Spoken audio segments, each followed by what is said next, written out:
My name is Yossef Blum. I specialize in orthopedic surgery with a particular specialty in joint replacement for both knees and hips.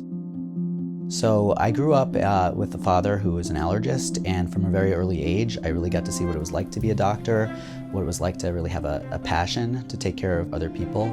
Out of all the specialties in orthopedic surgery, I really gravitated towards joint replacement surgery.